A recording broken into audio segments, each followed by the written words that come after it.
Prontinho, vamos lá então, bom dia para todo mundo. A gente vai então começar o nosso estudo dando continuidade no estudo do nosso livro dos médiuns, nas manifestações espíritas. Nós estamos no capítulo 2, manifestações físicas e mesas girantes, e a gente já vai entrar em seguida nas manifestações inteligentes, né, que é a sequência do estudo sobre essas manifestações físicas. Bem, deixa eu ver rapidinho aqui. Muito bem, vamos lá. Bom, nós paramos no item número 61, quando Kardec, nesse item 62, nesse capítulo 2, das manifestações físicas e mesas girantes, a gente teve a oportunidade de ler um breve histórico dessas manifestações a partir de Hydesville, lá nos Estados Unidos, quando começaram então as primeiras manifestações a serem registradas de um modo mais objetivo, mais investigativo, né? Porque a gente lembra que os fenômenos físicos sempre estiveram presentes na história da humanidade. E aí então ninguém nunca teve curiosidade de observar quem fazia, por que fazia, como fazia, em quais circunstâncias aquilo acontecia.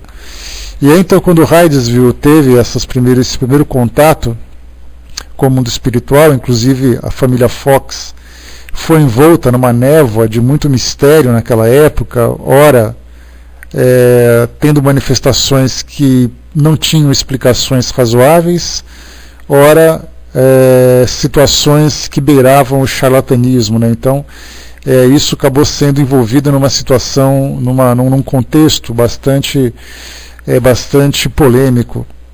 Mas quando foi em 1851, isso foi em 48, em 1851 começaram então a brincadeira das mesas que se movimentavam sozinhas, tendo ali a participação de pessoas que apenas tocavam nessas mesas. Isso em 1851. Em 52 a Europa já tinha também contato com esses fenômenos. Na Inglaterra, na França, na Alemanha, as pessoas começavam então a fazer com que esse tipo de fenômeno se tornasse uma moda, um modismo, que, como Kardec previu aqui no nosso texto, ele já lembrava que era de tempo já previsto, né? Porque esses modismos, 1 ano, 2 anos, as pessoas enjoam porque nada mais pode ser retirado dali. E ele lembra então no texto que nós lemos que aqueles dois segmentos, alguns faziam dessas brincadeiras, aquelas brincadeiras frívolas, seria mais ou menos, vamos pensar da seguinte forma, imaginemos que hoje, no nosso tempo atual, nós temos ali as pessoas que fazem previsões, que têm contato com o mundo espiritual e normalmente fazem essas consultas, né? Consultas de tarô, búzios, e aí então aquelas pessoas que se preocupam em chegar até lá e se consultar com um desses atendentes, com desses médiums, a pergunta sempre com relação a problemas pessoais. Quando esse problema vai acabar, como é que vai meu emprego, como é que vai meu casamento, uma questão de saúde que precisa ser tratada, enfim, são perguntas assim bastante específicas para cada caso, né? E naquela época as mesas também respondiam dessa forma. Então a gente fica imaginando hoje, se nós tivéssemos a oportunidade de pegar, por exemplo, alguém com espírito investigativo de Allan Kardec, se ele tivesse contato com essas pessoas que trabalham com tarô, com pessoas que trabalham com búzios, se ele pudesse fazer perguntas específicas para estimular uma investigação. Então nós pegaríamos as mesmas situações de mesas no passado, cartas no presente, búzios no presente, com perguntas frívolas, com perguntas de cunho pessoal e perguntas investigativas de um cunho mais sério. Então, encontramos essas duas situações a serem observadas. Na sequência do nosso estudo, que Kardec começa a colocar para nós agora, a partir do item número 62, ele diz o seguinte. No 61 ele fala sobre a intensidade dos médiuns que se apresentam para esse tipo de trabalho. Ele lembra sempre a força, a potência da mediunidade. Para muitos, aqueles que não estudam a mediunidade, que não conseguem entender sobre a variedade do que acontece nas reuniões mediúnicas, acreditam que ou você é médium ou você não é médium. Mas dentro das observações, e Kardec teve a oportunidade de avaliar vários médiums, uma quantidade significativa, e hoje os estudos atuais também nos levam para esse mesmo tipo de trabalho, observa que tem médiums que têm capacidades de grandes realizações e médiums que, embora ostensivos, realizam apenas pequenas manifestações, provocam pequenas manifestações. Então ele fala sobre a potência mediúnica, e ele afirma isso aqui no item número 61. Para a produção dos fenômenos, é necessária a participação de uma ou muitas pessoas dotadas de aptidão especial e designadas pelo nome de médiuns. O número de participantes é indiferente, a menos que entre eles se encontrem alguns médiuns ainda ignorados. Quanto às pessoas cuja mediunidade é nula, sua presença não dá qualquer resultado, podendo mesmo ser mais prejudicial do que útil, pela disposição de espírito com que frequentemente se apresentam. Nesse caso, aquelas pessoas que participam dessas reuniões, sem serem médiuns ostensivos, mas ao mesmo tempo, são pessoas curiosas. E esse tipo de pensamento de curiosidade, para poder saber se por acaso tem algum charlatanismo envolvido, algum tipo de manipulação, de ilusionismo e tudo mais, essas pessoas, por terem esse pensamento na reserva, digamos assim, um pensamento na defensiva, acabam muito mais prejudicando o trabalho mediúnico do que favorecendo. E aqui então ele coloca, num outro parágrafo, os médiuns gozam de maior ou menor poder na produção dos fenômenos, produzindo efeitos mais ou menos pronunciados. O médium possante quase sempre produz mais do que 20 outros reunidos, bastando pôr as mãos na mesa para que ela no mesmo instante se movimente, se eleve, revire, salte ou gire com violência.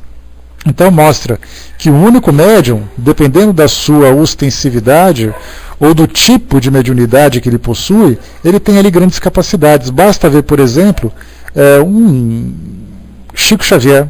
No caso das psicografias, a sua sensibilidade mediúnica para o trabalho de psicografia era tão grande que ele era capaz de se comunicar com qualquer tipo de espírito, desde aquele espírito sábio, daquele espírito que trazia uma mensagem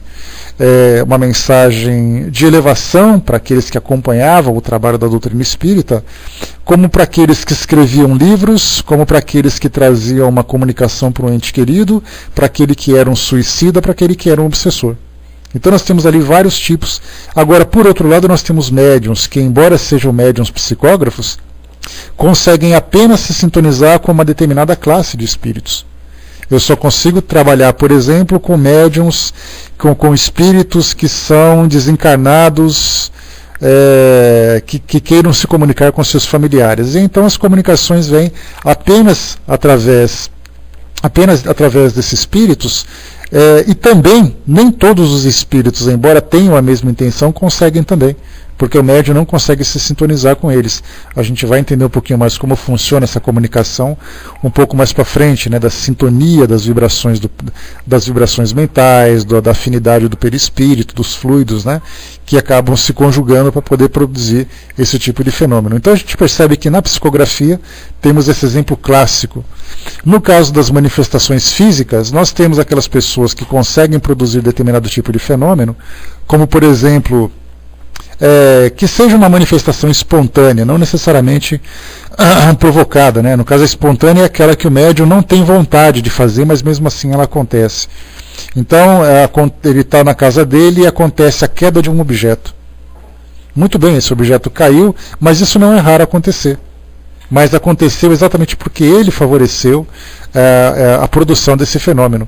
Por outro lado, nós temos médiums, como era o caso, por exemplo, do Sr. Douglas Home, na Inglaterra, que ele era capaz de não apenas produzir esses fenômenos de movimentação, como aqueles movimentos como Kardec vai relatar, mesas que batiam no teto, mesas que eram jogadas de um lado para o outro, mãos que apareciam.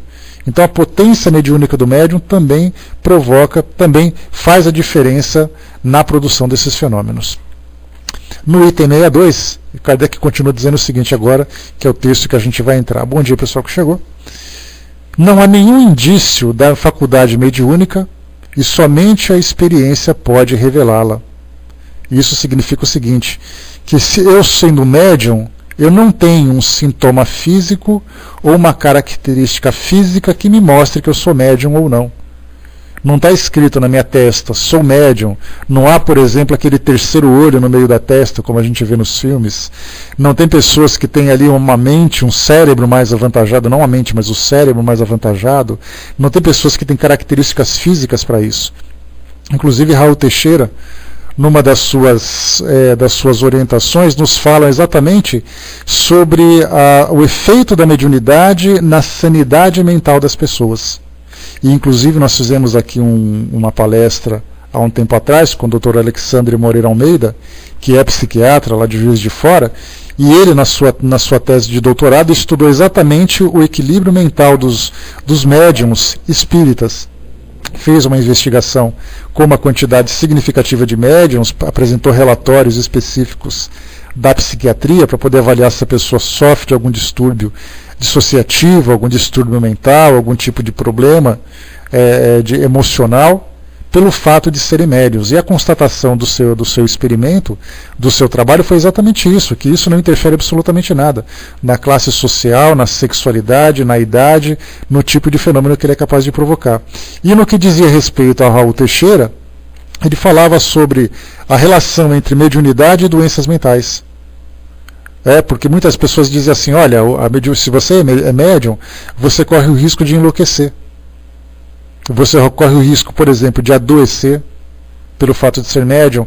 E aí então ele colocou para nós algumas situações dizendo o seguinte, se fosse assim, não haveria doenças no mundo que afetassem pessoas comuns. Apenas os médiums seriam os alvos dessas doenças. E aí mostrou que não é a mediunidade que provoca a doença, mas a pessoa sofre a doença por questões pessoais, por questões psicológicas, dela mesma, que não há necessariamente interferência da mediunidade. Agora, a mediunidade num grau de desequilíbrio muito grande, que a pessoa não tem defesa emocional para isso, não tem equilíbrio, certamente ela pode sofrer algum tipo de abalo. Mas aí são transtornos que podem ser causados em qualquer situação. Uma pessoa que não tenha um equilíbrio emocional, sendo assaltada na rua, ela começa a desenvolver a síndrome do pânico, sem necessariamente ser médium. E ela tem medo de sair na rua durante longo tempo, tem que fazer tratamento, tomar medicações, fazer psicoterapias e tudo mais, pelo fato de ter sido assaltada na rua.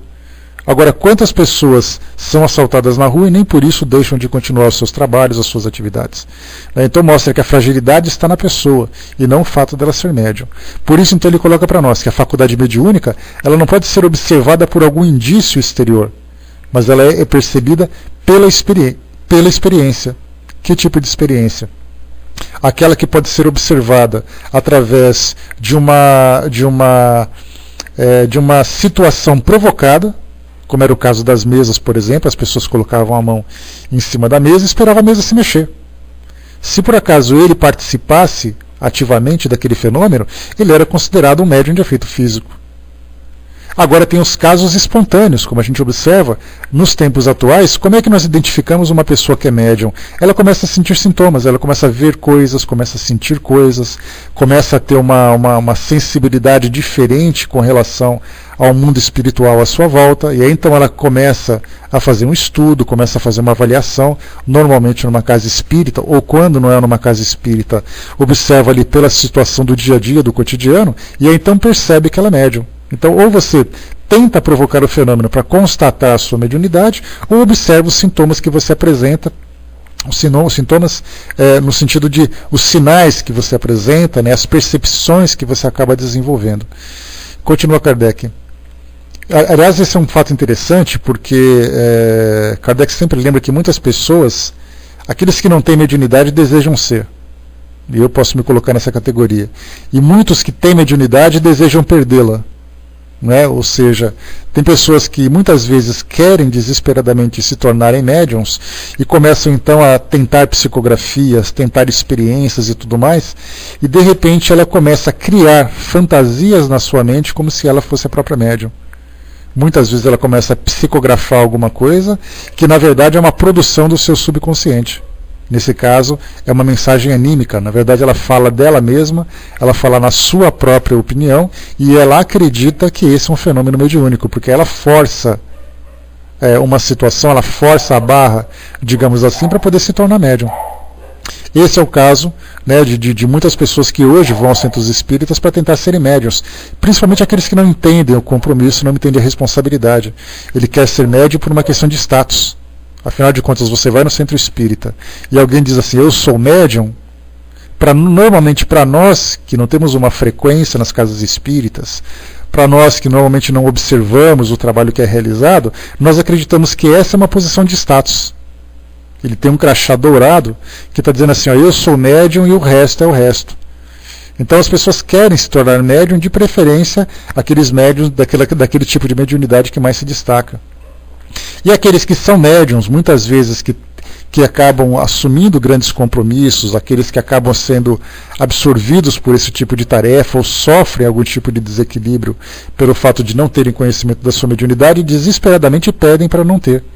A gente percebe muito isso nos trabalhos de atendimento fraterno, no nosso trabalho em especial, aqui na internet, pessoas de outras religiões que apresentam sinais de mediunidade ostensiva e dizem assim para nós, como é que eu faço para isso parar de acontecer?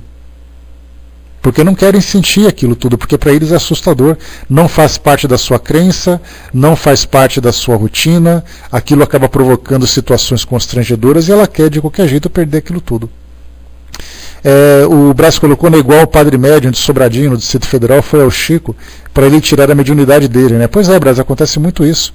A gente vê nas reuniões que acontecem, nos cultos evangélicos que acontecem, aquelas pessoas que têm ali manifestações espirituais, infelizmente, né, muito mais voltadas para o lado negativo, como sendo demônios, como sendo Exus, como eles chamam, né? Até o nome Exu acaba sendo utilizado de uma forma pejorativa.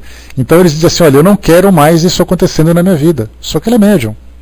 E na verdade ele precisa educar a sua mediunidade e não necessariamente fazer com que ela desapareça. O Júnior colocou, olha, por muito desconhecimento, por vontade, não gostaria de ser médium, né? Por ser médium. Olha, Júnior, o interessante é que a gente lembra sempre que quando se fala sobre ser médium, normalmente é uma questão de moda, né? Na época em que Chico Xavier se encontrava ativo no seu trabalho mediúnico, muitas pessoas queriam ser médiums, de preferência psicógrafos. Depois que vieram as cirurgias espirituais, que hoje, né, é o tema que mais se destaca na mídia, pessoas que querem ser médiums para incorporar ali, né, para ter contato com os espíritos que foram médiums, que foram médicos, que foram cirurgiões, para poder ter aquela questão de status. Então, tudo é uma questão de modismo. Né? Depois de um tempo apareceu Luiz Antônio Gasparetto fazendo ali as suas psicopictografias, né? Aquelas pinturas mediúnicas. Muita gente adoraria ser médium pictógrafo, psicopictógrafo. Então tudo é uma questão do quê? De modismo. As televisões, os programas de televisão vão mostrando e as pessoas querem porque querem vivenciar aquela experiência. Né? É uma questão de busca pessoal. A Florzinha colocou, houve um tempo que eu ouvi os espíritos, né, e pedi tanto que desapareceu. Eu posso colocar, por exemplo, Florzinha, uma experiência pessoal da minha família, uma prima minha, na verdade uma sobrinha prima, né? Ela é filha de uma prima minha um pouco distante, e hoje ela tem 19 anos, mas durante a sua infância, nos seus 4, 5, 6 anos de idade, ela sofreu um processo obsessivo bastante problemático para ela. Né? Então eu contei para vocês já que ela adorava, tinha um apego muito grande com a avó, e ela naquela época ouvia espíritos dizendo que a avó ia morrer, que ela ia ficar sozinha, que eles iam fazer a avó dela sofrer e tudo mais. E ela naquela idade, ela teve assim um abalo psicológico muito grande, que até os seus 14, 15 anos de idade ela dormia com a mãe. Ela fez um trabalho homeopático, fez uma terapia espírita, começou a fazer evangelho no lar, e depois de um tempo isso simplesmente desapareceu. E ela continuou dormindo com os pais por medo daquilo voltar a acontecer, mas já não acontecia mais. E hoje, aos 19 anos, você fala desse assunto como se fosse alguma coisa que aconteceu numa outra existência dela. Tamanha distância que separa. Tudo isso por quê? Porque quando você tem a mediunidade, que ela se encontra ali eclodindo, e você não tem controle, você passa por essas situações, acaba gerando para aquela pessoa, né, transtornos, desequilíbrios que, se ela educar e se ela souber trabalhar, isso simplesmente cessa de se manifestar, mas não que ela deixou de ser médium, mas aquilo parou de se manifestar. Bom, vou passar para você aqui rapidinho, deixa eu só mudar aqui a minha configuração aqui no nosso gravador. Estou liberando para você então, vamos lá.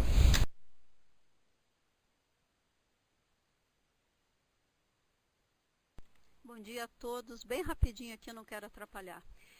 O que eu fiquei assim muito admirada, Zé, é que eu fui conhecer a Casa Espírita Maria de Nazaré, lá em Rolândia, fiquei parando na Mariazinha, né? A Maria, criatura, todo mundo sabe, né, que a Maria é uma pessoa maravilhosa, a família e tudo. E aí, Zé, que eu fiquei bem rapidinho, eu fui rápido e voltei rápido. Eu voltei de ônibus até Curitiba, porque eu faço muito curso e compro material em Curitiba. Eu cheguei de noite, Zé, que fui para um hotel, que é um albergue da juventude, onde eu fico sempre. E naquela noite, Zé, que de madrugada chegou um casal, e tinha um casal de espíritos que acompanhava esse casal. Eles vinham brigando. Eles passaram a noite toda brigando, o casal de espíritos, e a noite toda eu escutei aquilo. E eu pedi muito para Deus, porque eu estava cansada, eu tinha viajado o dia todo, e aquilo não saía do meu ouvido. Às vezes os quatro, o casal encarnado falava e o casal de espírito brigava. E aí, Zé, que eu pedi muito para Deus. Eu pedi porque eu tinha ido conhecer a Casa Espírita em Rolândia. A gente sabe que a gente é protegido pelos centros espíritas virtuais, né? Eles, na real, tem espíritos que nos protegem. E aí o meu mentor me disse que aquilo era apenas, eu nunca mais vou me esquecer da palavra, era uma adaptação. Depois daquilo, nunca mais eu escutei nada. Continuo vendo, mas não escuto mais espírito nenhum brigando na minha cabeça. Graças a Deus. E dá a sensação de que parece que a gente está ficando louca. Com tudo que eu já estudei, com tudo ao longo de todos os anos que eu já vivi, a sensação, ainda bem, Vaninha, porque às vezes eu tinha hora que parecia que eu estava ficando louca, não conseguia dormir nada. Estou passando para vocês.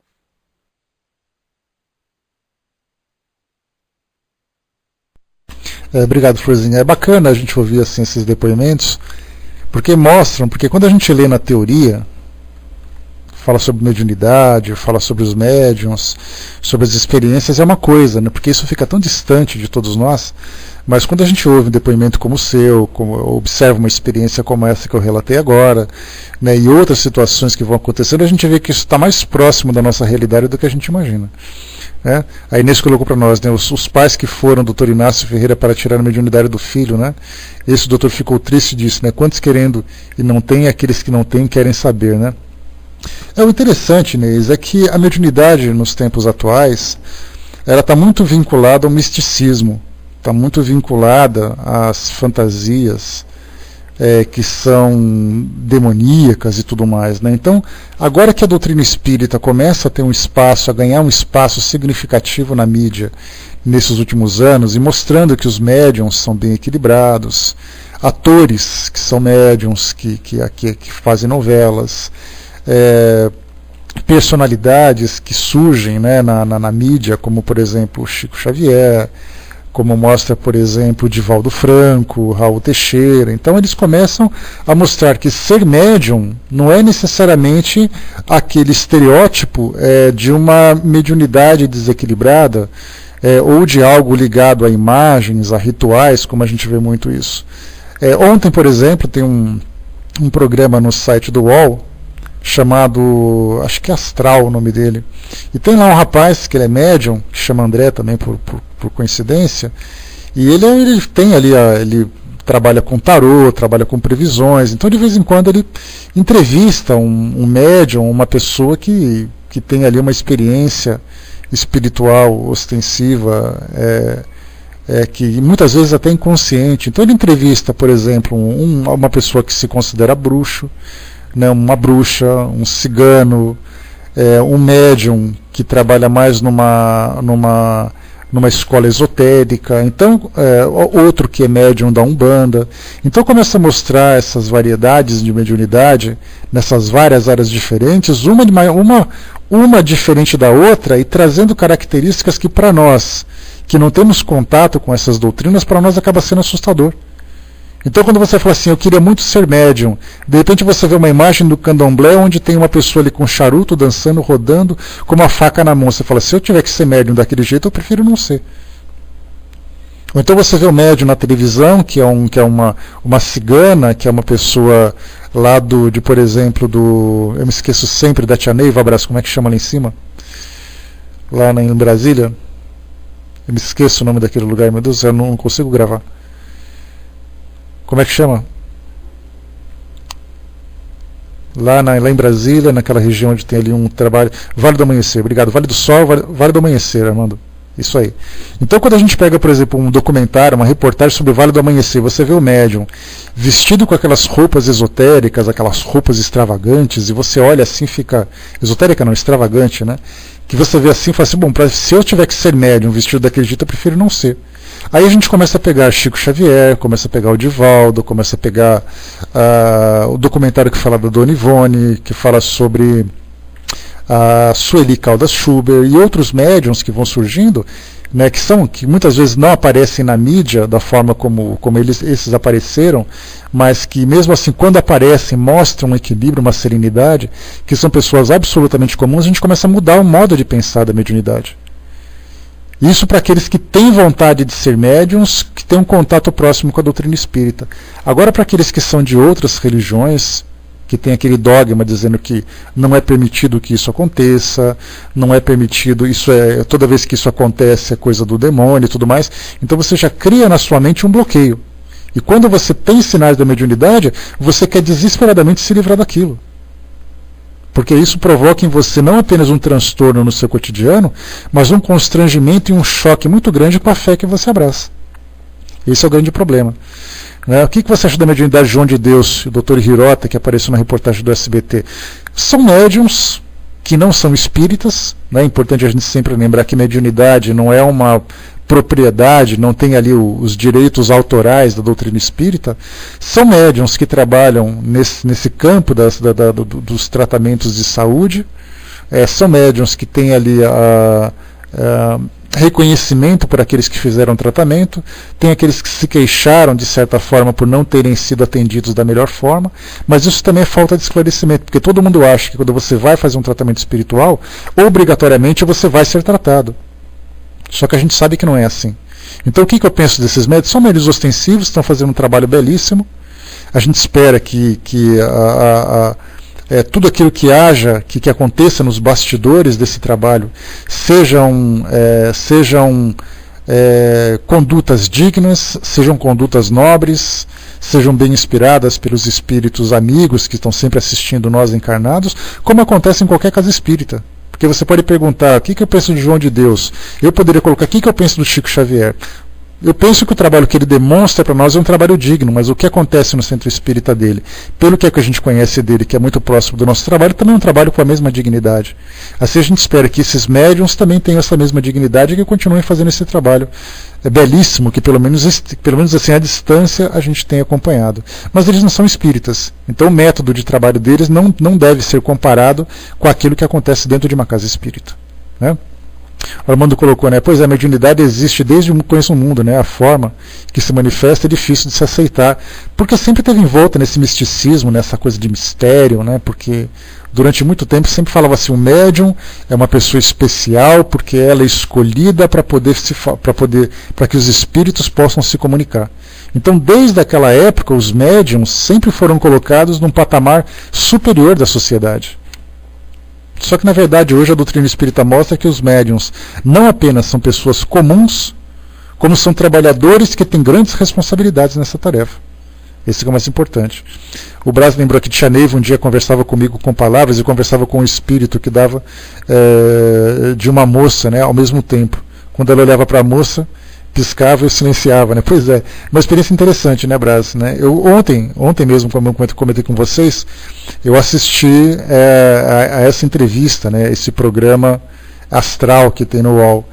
E uma das entrevistadas era a presidente fundadora da Fraternidade Branca, da Pax. E a minha mãe já frequentou a Pax, inclusive aqui próxima, região de casa. Eu teve um amigo que era frequentador, que hoje é trabalhador de uma casa espírita. Li muitos livros que ele trazia de lá, porque ali é um grupo esotérico, né? É um grupo que tem um trabalho mediúnico muito grande, que tem uma linguagem própria, porque eles falam dos avatares, eles falam dos espíritos, como é que eles chamam? São os espíritos ascensionais, né? Aqueles que já alcançaram um nível maior, e nesse programa ela traz uma psicofonia, ela apresenta uma psicofonia. E ela sempre diz assim, que quando o espírito se comunica, eles mudam a frequência da voz, eles falam muito mais rápido, coisa que normalmente numa casa espírita isso não acontece, né? Então, o que a gente começa a observar é que cada local, cada médium, cada escola tem uma relação diferente com a mediunidade. Agora, o que a doutrina espírita traz para nós é um manual de observação que a gente deve estudar para poder entender essa variedade e como fazer para que ela se torne uma faculdade natural e normal também. E não necessariamente que se torne algo que te constranja, que mude o seu modo de viver. Enquanto um fala rápido, o outro se veste de uma forma exótica, o outro tem hábitos e comportamentos estranhos, sendo que a mediunidade simplesmente é um meio de comunicação com o mundo espiritual. E se a gente souber lidar com isso, se torna-se uma relação muito simples, uma relação muito tranquila. Certo? Vamos de frente, pessoal? Vamos lá, então. Então a gente falava sobre, né, olha só, tudo isso que a gente conversou agora foi apenas de uma frase, né, que Kardec colocou que não há nenhum indício da mediunidade da faculdade mediúnica. Vai com Deus, André, bom dia, tá jóia então. E somente a experiência pode revelá-la, né? Só dessa frase a gente ficou esse tempo todo conversando. A Jane colocou, né, aqui em casa quase não tem médiums, né? Pois é. Minha neta de 4 anos ficou hipnotizada ouvindo você nesse momento, foi, né? Ficou sentada, parada, olhando na frente, sem sorrir, né? Pensativa, com um olhar de interrogação. Agora me perguntou se você também vai na escolinha de Jesus do tio Herman, né? Amigo, você acha que não é médium, né? Pois é. Tem ali a netinha de 4 anos da Jane, né? Que é uma gracinha, aliás, um beijo enorme para ela. Né, que tem assim, uma experiência muito interessante na frequência, no centro espírita, né, que frequenta também a evangelização, tem ali um contato muito interessante com o mundo espiritual, né, desde essa idade dos 4 aninhos. Né. E eu nessa idade, nos 43 anos, fico aqui igual uma porta de cerejeira, viu, Jane? Que eu sei que eu sou médium tijolo, tem médium psicógrafo, médium psicofônico e médium tijolo, esse sou eu, né, que não consigo sentir nem falar absolutamente nada. Então, e ela aos 4 aninhos de idade está ali, ó, a mediunidade, que é uma beleza, né? Pois é, isso é para matar de inveja qualquer pessoa. Mas vamos lá, né? Pois é, médium paralelepípedo, né, Ju? Beijo, bom dia. A Inês colocou, né? As irmãs Fox acabaram se decepcionando nas suas manifestações através da mediunidade. Isso se deu por não ser espírita? Foi uma matéria da Rádio Fraternidade. Inês, a gente lembra o seguinte, na época das irmãs Fox o espiritismo não existia. Então dificilmente aliás é impossível você fazer qualquer tipo de confusão dizendo que se elas eram espíritas ou não. O fenômeno das irmãs Fox foi em 1948. O Livro dos Espíritos foi publicado 10 anos depois. Tá? Então, em falar assim, se elas são espíritas ou não espíritas, isso não importa, porque isso não existia na época. Aliás, Kardec nem se interessava em estudar isso naquela época. Ele estudava sobre magnetismo ainda, né? Então, as irmãs Fox, né, é muito grande o texto que eu tenho aqui, mas quando eu li fiquei muito interessado, porque mostra que se por um lado aquelas manifestações chamavam a atenção, essas manifestações não aconteciam o tempo todo. Então pensamos no seguinte contexto. A família Fox vivia em Hydesville, interior do estado de Nova York, numa casinha muito simples, num pequeno sítio. Eles eram plantadores de hortelã. E eles viviam disso. Então imagina você vivendo num casebre, no meio do nada, colhendo hortelã para sobreviver. De repente surgem esses fenômenos. E aí então começou a chamar atenção e vieram pessoas de longe para poder visitar, vieram jornalistas, vieram religiosos e começou então aquela movimentação. Acabou aquela casa que elas viviam, aquela região, acabou se tornando praticamente um circo. E aí então as especulações que chegam na época era a seguinte, nem sempre esses fenômenos eram provocados. O que elas faziam então? Faziam truques para que eles continuassem aparecendo, porque do contrário elas voltariam a viver naquele mesmo marasmo que elas viveram. Foram levadas pela irmã mais velha dessas duas, né, da Margaret e da Kate, foram levadas para teatros para fazer apresentações. Elas tinham aquele tal de músculo estalante que Kardec explorou lá no método, ou nos sistemas do livro dos médiuns que a gente está estudando, um tal de músculo do joelho. Então, essa é a questão, Florzinha. Existiam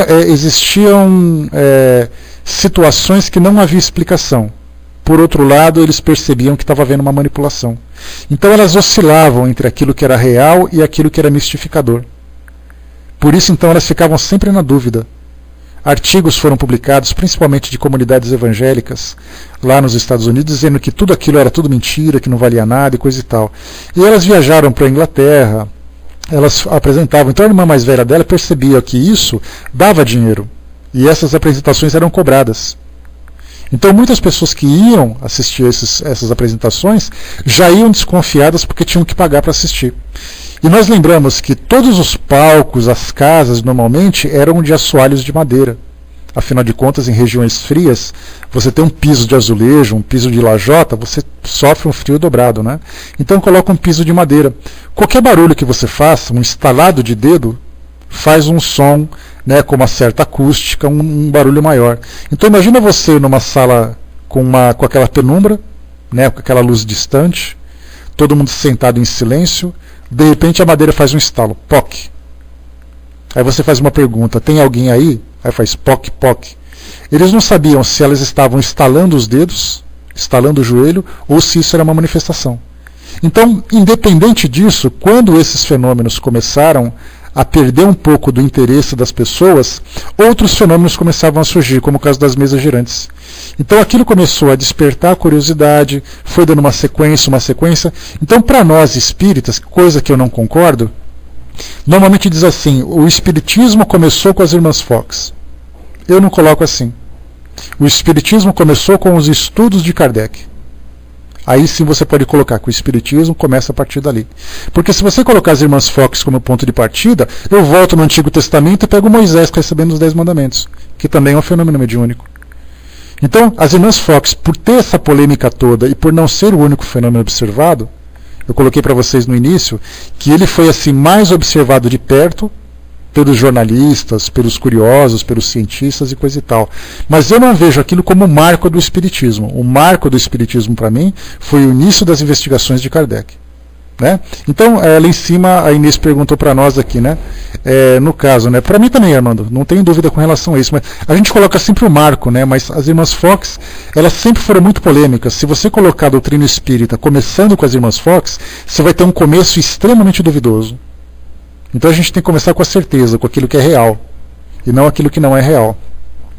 Mas eu vou tentar escanear aqui o livro que a Betinha me deu, que fala sobre a evocação dos espíritos, que conta detalhadamente a história das irmãs Fox. Aí depois eu disponibilizo para vocês.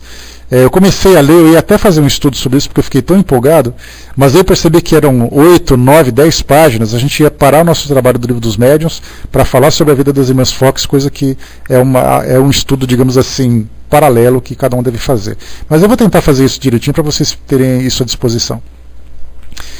Deixa eu ver o que mais que vocês colocaram aqui. Tá, podemos seguir então? Tudo certo, Inês? Tudo certo, Florzinha? Podemos dar sequência aí, né? Vamos lá então. Beleza, então. Então, dando sequência aqui no item 62. Não há nenhum indício da faculdade mediúnica e somente a experiência pode revelá-la. Quando se quer fazer uma experiência numa reunião, basta simplesmente sentar-se em torno de uma mesa e colocar as mãos espalmadas sobre ela, sem pressão nem contenção muscular. No princípio, como as causas do fenômeno eram ignoradas, indicavam-se numerosas precauções, depois reconhecidas como inúteis. Por exemplo, há alternâncias dos sexos em volta da mesa, né? Olha que interessante. Então Kardec dizia o seguinte: a mesa está ali, as pessoas deviam ficar sentadas. Para dar certo, a gente tem que fazer uma corrente X. Essa primeira corrente, um homem e uma mulher, senão não dá certo. O segundo, o contato dos dedos mínimos das pessoas para formar uma cadeia ininterrupta. Então as pessoas tinham contato com os dedinhos, inclusive o Sr. Rumi fazia isso nas suas apresentações. Ele colocava suas mãos sobre a mesa, as pessoas também colocavam, e aí os dedinhos ficavam encostados e fazia aquela corrente energética entre cada uma das pessoas ali presentes. O segundo, essa última precaução parecia necessária porque se acreditava na ação de uma espécie de corrente elétrica, mas a experiência mostrou a sua inutilidade. A única prescrição realmente obrigatória é a do recolhimento, do silêncio absoluto e, sobretudo, a paciência, quando o efeito demora. Pode acontecer que ele se produza em alguns minutos, como pode tardar meia hora ou uma hora. E isso depende da capacidade mediúnica dos participantes. Eu estou lendo isso aqui para vocês agora, mas a nossa mente deve voltar. Pois é, Bras, né? Essa é a perspicácia dele. A gente deve voltar para aquela época. As pessoas compravam esse livro nas livrarias e liam um texto como esse, levavam para casa e convidavam os amigos para tentar fazer. Quem de nós aqui hoje teria coragem de fazer isso em casa para poder ver se dá certo? Talvez a gente não faria para não instigar a curiosidade, a gente não faria por entender os riscos que acontecem quando a gente faz uma evocação sem estarmos preparados para isso, né?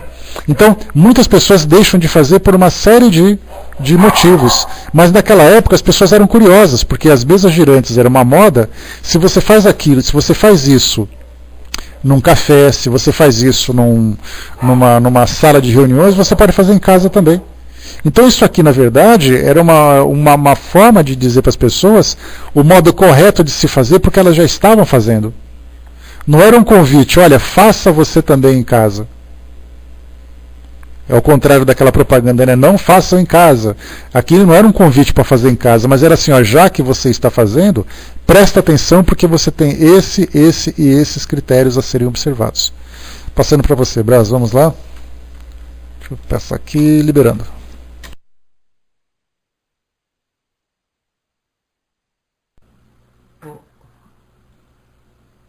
Ô Zé, eu ainda estava no antigo Yahoo e eu fiz amizade com um senhor de idade da cidade de Unai, Minas Gerais. Ele morava sozinho, já velho, morava sozinho. E ele descobriu, ele tinha um rádio daquele sempre antigo, a pilha. Ele descobriu a ficar fuçando, não tinha outra coisa para fazer, ficava nas ondas médias, ondas curtas. Quando foi um dia, ele descobriu o espírito de um português falando diretamente com ele no rádio, chamando ele por nome, e vai, e eles fizeram amizade. Foi uma longa experiência que ele teve. Mas aí que aconteceu, que a família dele mudou para vir morar com ele, e ele ficou com medo das pessoas ficar com medo, e acabou a brincadeira dele com aquele rádio. Eu achei isso tão importante, e ele me falando de alguns espíritos, junto com esse português, falando do tal Marduk. Engraçado, isso aí teve essa comunicação para todo lado, falando de um planeta Marduk. Um abraço, Zé, que é rapidinho, só isso aqui, só passar isso.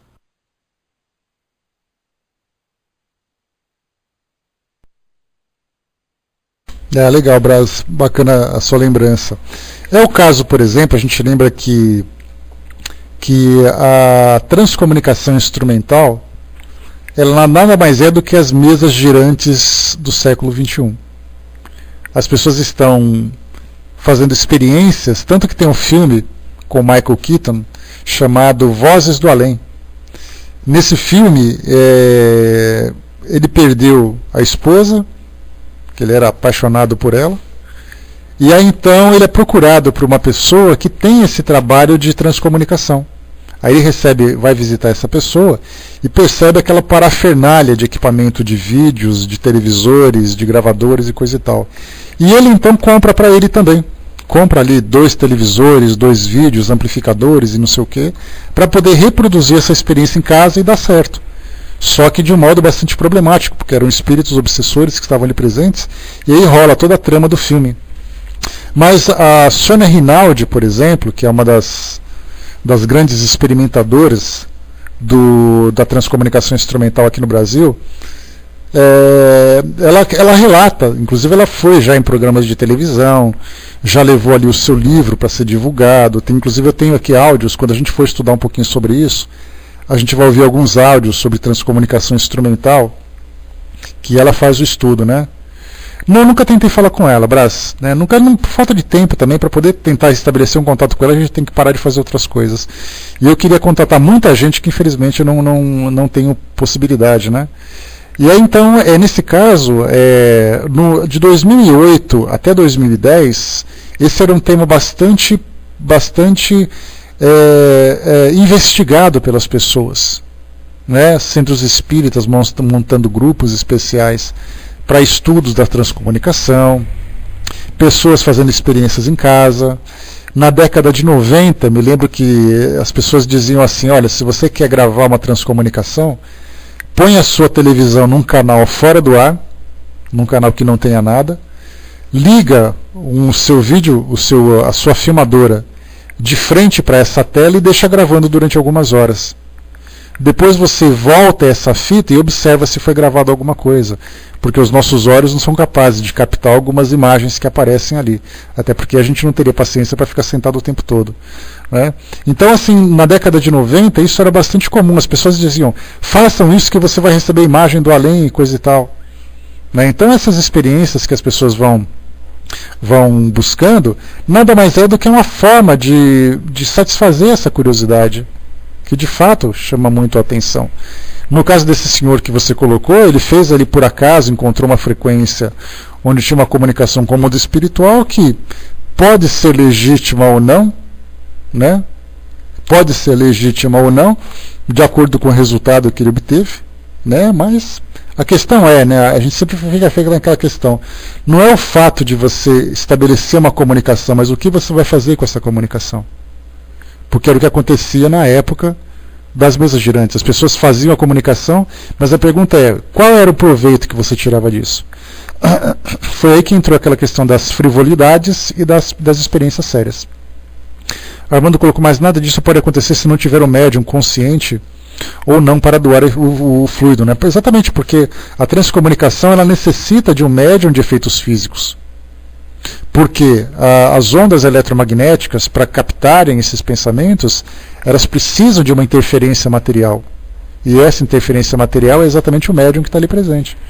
Então isso faz parte de uma experiência, de um estudo que necessita de um conhecimento, né? Não basta simplesmente você ligar a sua secretária eletrônica, deixar ela gravar alguma coisa e ver se ela capta. Se você não tiver condições, se você não oferecer condições para que os espíritos possam interferir nessas ondas eletromagnéticas, nada vai acontecer, né? Então isso faz parte de um experimento também que precisa ter um conhecimento mais profundo. No meu caso, eu queria, né, tentar na net com 4 pessoas, só achei espíritas medrosos, né? Pois é, a hora que você achar um corajoso você consegue, mas você me conta como é que foi. Vamos lá então. Item 63, vamos lá em frente para a gente poder concluir esse nosso trabalho. Acrescentamos que a forma da mesa, o material de que é feita, a presença de metais, da seda nas vestes dos assistentes, os dias, as horas, a obscuridade, a luz, etc., são tão indiferentes como a chuva e o bom tempo. Só o peso da mesa pode ter alguma importância, mas apenas nos casos em que a potência mediúnica não seja suficiente para movê-la. Noutros casos, basta uma pessoa, até mesmo uma criança, para erguer uma mesa de 100 quilos. Enquanto em condições menos favoráveis, 12 pessoas não fariam mover-se uma mesinha de centro. Aqui então Kardec lembrando, né, sobre esse trabalho que foi feito, sobre essas brincadeiras, né, essas experiências que eram feitas naquela época. Kardec aqui, o que ele coloca, para nós de fato, isso aqui hoje não tem muita importância. O que a gente está fazendo é apenas uma recapitulação histórica daquilo que aconteceu naquele tempo. Porque as pessoas falavam do tipo de mesa, do tipo de ambiente, quem eram as pessoas que podiam estar presentes e tal. Então, na verdade, ele está analisando aqui, mostrando para nós que o objeto, independente de qual seja, porque aqui ele fala da mesa que era mais utilizada, né, porque talvez ela fosse a mais prática, das pessoas se sentarem à volta e coisa e tal, né? Mas, na verdade, qualquer tipo de objeto pode sofrer essa interferência, pode participar desse fenômeno. Ele diz assim para nós, então: Assim preparada a experiência, quando o efeito começa a produzir-se, é muito frequente ouvir-se um pequeno estalo na mesa, sente-se um estremecimento como prelúdio do movimento, a mesa parece lutar para se desamarrar, depois o movimento de rotação se inicia e se acelera a tal ponto que os assistentes se veem em apuros para segui-lo. Desencadeado assim o movimento, pode-se mesmo deixar a mesa livre, que ela continua a mover-se sem contato em várias direções. Olha só que relato interessante da época. De outras vezes, a mesa se ergue e se firma, ora num pé, ora no outro, e depois retorna suavemente sua posição natural. De outras ainda, ela se balança para frente e para trás, de um lado para outro, imitando um balanço de um navio. E de outras, por fim, mas sendo necessária para isso considerável potência mediúnica, ela se levanta inteiramente do assoalho e se mantém em equilíbrio no espaço sem qualquer apoio, chegando mesmo em certas ocasiões até o forro de madeira que se pode passar por baixo. A seguir desce lentamente, balançando-se no ar como uma folha de papel, ou cai violentamente e se quebra. Isso prova, de maneira evidente, que não houve uma ilusão de ótica. E aqui Kardec naturalmente faz uma referência ao Sr. Douglas Home, que ele teve a oportunidade de observar a realização desse fenômeno. E o Sr. Douglas Home, ele não apenas fazia flutuar uma mesa, como ele mesmo flutuava, segundo os relatos da época. Esse livro que eu falei para vocês, Evocação dos Espíritos, não é um livro espírita, ele é uma tradução de uma obra americana, dos Estados Unidos, e ali então eles relatam que isso acontecia naquela época, que observadores registravam isso e comunicavam com os seus conhecidos, com seus familiares, dizendo que ele se elevava, olha só que coisa absurda da gente imaginar isso acontecendo, ele se elevava a aproximadamente 1 metro do chão, e ficava ali por alguns segundos, depois descia lentamente. Uma mesa que se elevava, batia no teto, depois ficava balançando. Uma mesa que ficava girando no meio de uma sala, sem ter ninguém por perto, porque as pessoas não conseguem segurar. Então, é algo assim espantoso para nós de vermos um tipo de fenômeno desse acontecer na nossa realidade. Eu conversava com a Ju, uma pena que ela não está aqui na sala com a gente agora, que ela teve que sair, mas ela recentemente participou de uma experiência como essa, há um tempo atrás participou de uma experiência como essa. O irmão dela, na casa dela, na Bahia no caso, quando ela morava na Bahia, fez isso em casa. Então, na verdade, a gente até brincava, né? Porque, quer dizer, seu irmão fez isso muito mais por uma questão de orgulho, de capricho, do que por utilidade, né? Porque numa casa de pessoas que tem essa preocupação de observar esses fenômenos, de repente uma coisa dessa acontece, uma mesa se eleva, uma mesa chacoalha e coisa e tal, para aquelas pessoas, qual é a utilidade exatamente? Naquele período de Kardec isso era interessante, isso tinha sua importância. Isso porque era necessário que os espíritos fossem reconhecidos pelos seus fenômenos ostensivos.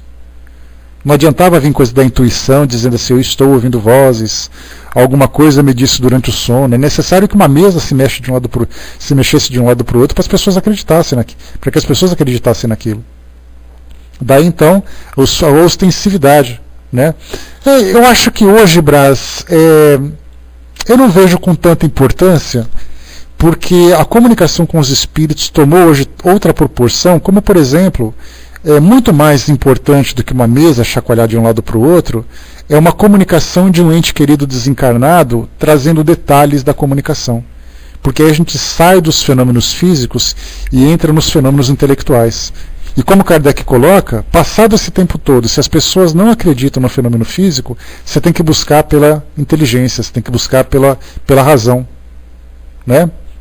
E exatamente, só que nesse caso, por ser intelectual, ela tirou aquela ideia dos fenômenos físicos apenas para poder chamar atenção, para passar medo nas pessoas. Então as cartas vêm do quê? Uma comunicação consoladora, uma comunicação esclarecedora, e a metodologia científica que é utilizada para poder receber aquela comunicação é o que realmente chama a atenção dessas pessoas, daqueles observadores. Então hoje o intelectual se tornou muito mais importante do que o físico. Naquele começo o físico era importante, hoje o intelectual. Mas como eu disse para vocês no nosso encontro anterior, na última segunda-feira, já que os intelectuais, os fenômenos intelectuais estão aí presentes em todos os lugares, nós podemos abrir mão dos fenômenos físicos? A resposta que eu dei foi não. Não, porque os fenômenos físicos continuam ainda sendo objetos de estudos, não de curiosidade. Porque se você realiza no centro espírita, vamos fazer uma reunião, um trabalho de efeitos físicos, vamos colocar os médiuns com as mãos em cima das mesas e vamos observar as mesas se observando. É aquilo que nós colocamos. Se você vai numa escola hoje, as crianças estão indo para um laboratório para poder reproduzir experiências do passado. Por que elas fazem isso? Porque quando você reproduz uma experiência, você tem certeza de que ela funciona. Para os estudantes da mediunidade, os estudantes dos efeitos físicos, você reproduzir um fenômeno como esse, vem para você fortalecer aquilo que você coletou de dados teóricos. E você começa a fazer observações práticas. Então, a mediunidade prática e a mediunidade teórica, tudo é importante para todos nós. Quando nós temos um objetivo, um propósito de estudar. Não simplesmente você fazer, deixa eu fazer para ver se funciona. Tá, funcionou, e daí? O que você pode tirar de proveito disso? Daí então os espíritos já não têm mais essa preocupação de se fazerem presentes para poder chamar nossa atenção. Chamar atenção por chamar atenção, você vai no centro espírita, você assiste uma reunião de desobsessão e pronto. Não precisa mais fazer provocar esse tipo de fenômeno em casa. Braz colocou, fico até triste quando ouço alguns palestrantes transformando essa doutrina consoladora em intimidadora. Esse era, na verdade, Braz, um grande receio que Kardec tinha na sua época, inclusive no próprio Livro dos Espíritos, na 4ª parte, que fala sobre a parte da consolação. Ele sempre diz assim, que os entes queridos podem ser comunicados através da mediunidade. Ele fala isso com todas as letras, com a maior naturalidade, com a maior simplicidade, porque ele vivenciava esse tipo de situação na sua época. Chegava uma mãe chorando, olha, eu perdi meu filho querido, eu queria muito saber notícias dele. Kardec falava, não seja por isso, minha senhora, vem cá, vamos conversar com ele agora. Chamava a fazer evocação, o espírito se manifestava e pronto. Se não era o espírito, era alguém que falava através dele, com a maior naturalidade. E ele coloca isso no Livro dos Espíritos. A facilidade de comunicação com os entes queridos é tão grande que a gente não precisa mais sofrer. O tempo foi passando, isso foi se restringindo a uma área mais... Isso, filhinha, só para até aqui, não vou além não. Isso se restringiu a uma área mais, digamos assim, restrita dos grupos espíritas, dos centros espíritas, e isso acabou fazendo com que uma psicografia se tornasse uma comunicação assim, literalmente de outro mundo. Aquela coisa cerimonial, aquela coisa ritualística, aquela coisa envolta em mistérios e tudo mais. Kardec fazia isso na casa das pessoas. Então nós fomos mudando a nossa forma de lidar com a mediunidade, exatamente porque nós começamos a elitizá-la. E essa elitização dizia respeito assim, somente aqueles médiuns ou aquelas casas espíritas podem fazer isso. Sendo que isso na época de Kardec era absolutamente comum. Certo, é importante que a gente tenha esse cuidado, porque muitas vezes as pessoas, por não saberem lidar com a mediunidade, elas podem sofrer as consequências disso.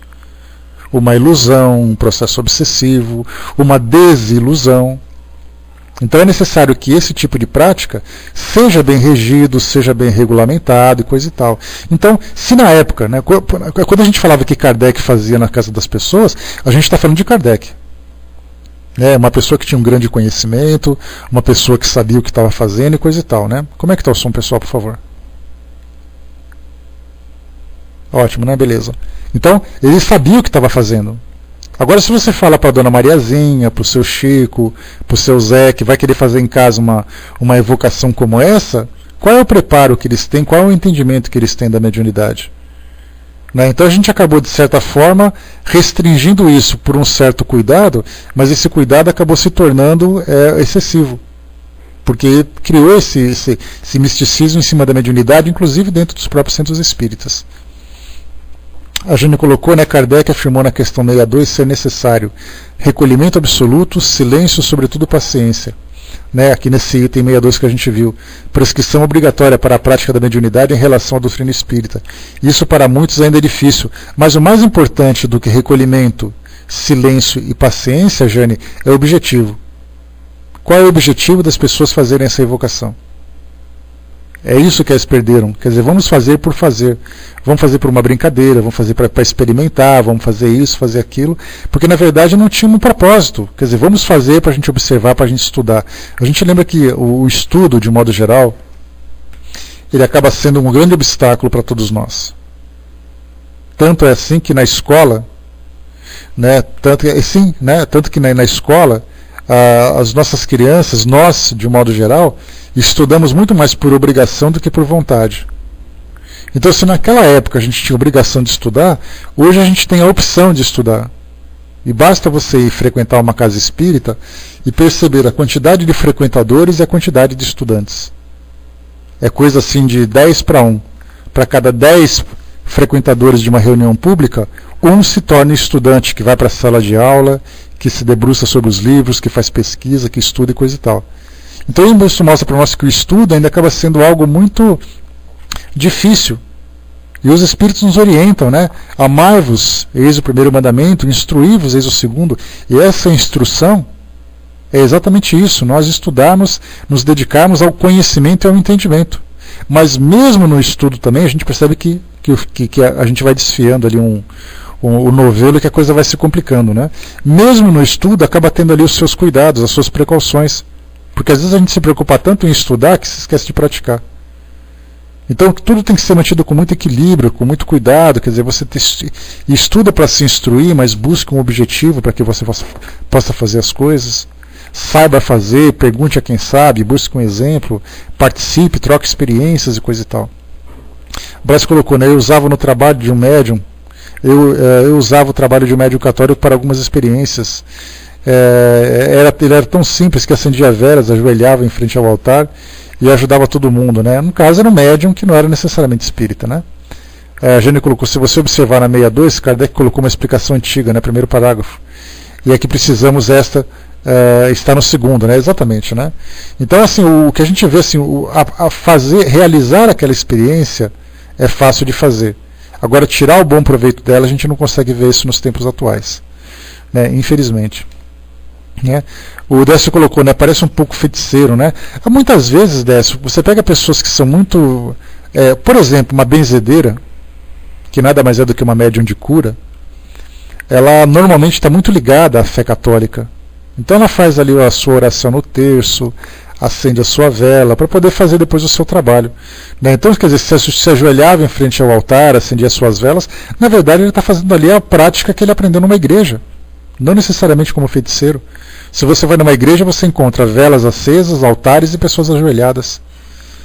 Né? No caso dele, por exemplo, tem um caso que eu li para vocês, deixa eu pegar aqui o nome do rapaz exatamente, só um instantinho. Eu fiz ali uma atualização, depois não deixem de dar uma chegadinha lá no site, lá no Espiritismo na mídia brasileira, a pesquisa que eu fiz para vocês, que eu falei porque eu comentei. O nome dele é Pedro Siqueira. Pedro Siqueira, ele é um advogado do Rio de Janeiro, um carioca, que ele, nas entrevistas, né, no trabalho que ele realiza, ele é um católico praticante, tá? Ele é católico praticante e ele afirma entrar em contato com os espíritos e também receber mensagem de Nossa Senhora. E nessas entrevistas, ele foi entrevistado pela Ana Maria Braga, ele foi entrevistado pela Marília Gabriela, ele foi entrevistada pela Xuxa, né? E aí então, nesse programa, ele falava assim que ele chegava numa missa, rezava ali um rosário, pegava o rosário e fazia ali as suas orações e começava a transmitir para as pessoas aquilo que ele ouvia. Aí ele falava o nome das pessoas. É interessante vocês assistirem. Dê uma chegadinha depois aqui, ó. Espiridige.net/mídia. A entrevista dele com a Maria Gabriela foi no dia 23/11, na Xuxa 24/11 e na Ana Maria Braga no dia... Só um instantinho. No dia 13/5. Né? Então, nessas 3 entrevistas, uma ele fala sobre o livro e fala sobre a experiência dele. Na outra, ele é filmado dentro da igreja, o modo como ele faz as coisas. A Gabi ainda perguntou para ele, né? Escuta, como é que a igreja lida com isso, com essa sua sensibilidade, com esse seu dom? Ela falou assim, olha, tem um grupo da igreja que queria me ver longe, mas com essa abertura do segmento carismático da igreja, isso acaba se tornando mais aceito também. Então a gente vê assim que essas práticas vinculadas à mediunidade estão muito ligadas à prática religiosa com esse talento, com esse dom que essas pessoas acreditam ter, né? E não simplesmente uma sensibilidade. Vamos lá para a gente finalizar aqui, pessoal. Acabando aqui mais uma vez, só um instantinho. Está aqui. Outros por fim. Outro fenômeno que se produz com muita frequência, conforme a natureza do médium. Olha o detalhe, conforme a natureza do médium. Tem que ter um médium específico para poder facilitar esse fenômeno. É o de pancadas no cerne da madeira, no seu interior, sem provocar qualquer movimento da mesa. Esses golpes, que às vezes são bem fracos e outras muito fortes, estendem-se a outros móveis do aposento, às portas, às paredes, ao forro. Voltaremos logo a esse caso. Quando se produzem na mesa, provocam uma vibração que se percebe muito bem pelos dedos e que se torna, sobretudo, muito distinta se aplicarmos o ouvido contra a mesa. Então, Kardec fala das batidas, né, que ele chamava de tiptologia, que eram batidas, eram ruídos, que era o que aconteceu no caso das irmãs Fox, em 1848, das batidas, né, de um caixeiro viajante que foi assassinado e sepultado naquela casa, segundo os relatos históricos daquele evento. E aí então, através dessas batidas, elas começaram a brincar, batia a palma uma vez, ele respondia, batia a palma 2 vezes, ele respondia, perguntou a idade das crianças, ele respondia, coisa e tal. Então tudo isso através da tiptologia. Então eram batidas na madeira sem que ninguém desse pancada nenhuma. Era o caso, por exemplo, que se perguntava assim, eu estou num salão, aí eu ouço uma batida, a primeira coisa que vem é quem fez essa batida. Mas não é quem fez no sentido espiritual, é onde está escondida a pessoa que fez essa batida, que provocou essa batida. Porque só pode ser um truque. Aí vieram os dedos estalantes, alguma coisa que bateu que você não percebeu e coisa e tal. Mas o que observavam nesse fenômeno, o que Kardec, naturalmente, tudo aquilo que ele coloca no livro dos médiuns, foi reproduzido ou foi provocado num ambiente seguro, em termos de fraudes. Os participantes eram pessoas com caráter irretocável. Daí então ele falava assim, olha, esse fenômeno foi provocado, foi observado, e as pessoas que estavam presentes eram dignas de confiança. Não era alguma coisa que ele viu num circo, ou ele viu num teatro. Ele criou um ambiente propício para poder provocar aquele fenômeno para estudo. Daí então percebiam que os barulhos surgiam na mesa, deitava assim a cabeça na mesa, sobre a mesa, né, colocava o ouvido ali e você ouvia as batidas.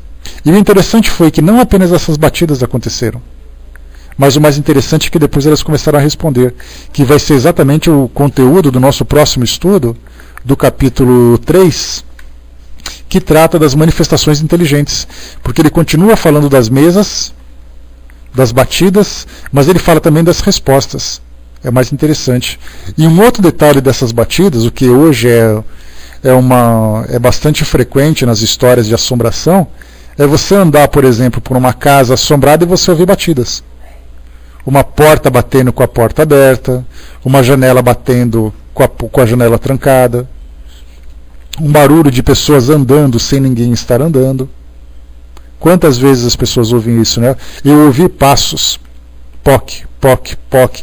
Não necessariamente que alguém esteja andando, mas alguma coisa está provocando esse barulho sequencial que lembra passos.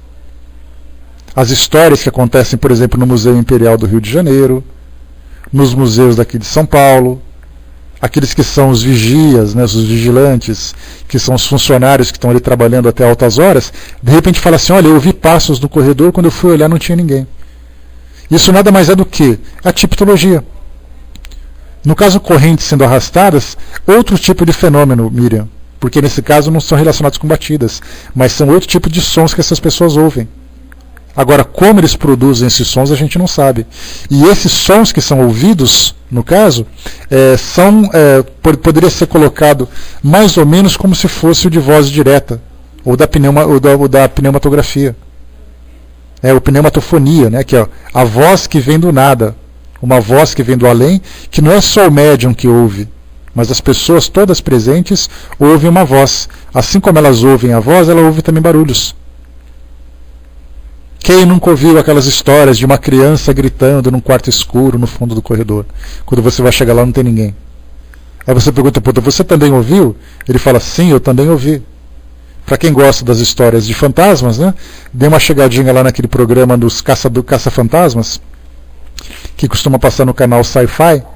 Então os caçadores de fantasmas vão num lugar que tem já a fama de lugar assombrado, eles colocam equipamentos e coisa e tal, e de repente eles ouvem barulho.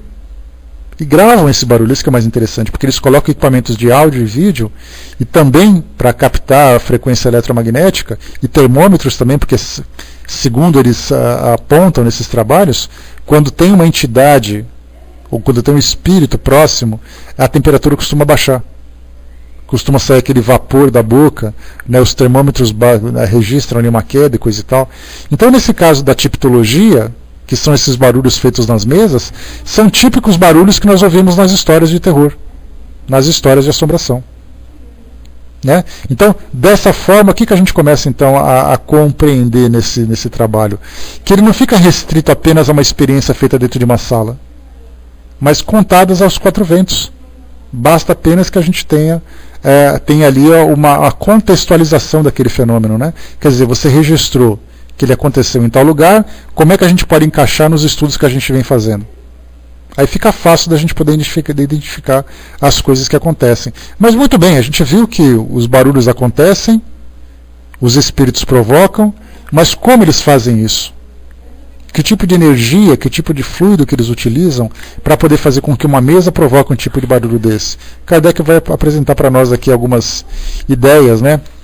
Mais para frente, especificamente no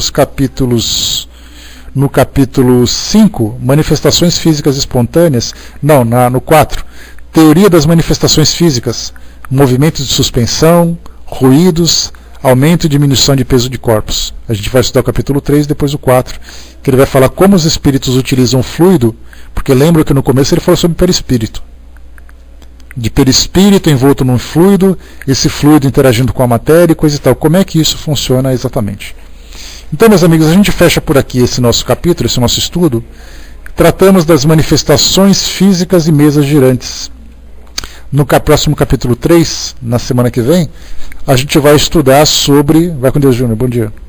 A gente vai estudar sobre as manifestações inteligentes, ou seja, essas mesmas mesas, esses mesmos barulhos, só que agora com respostas inteligentes.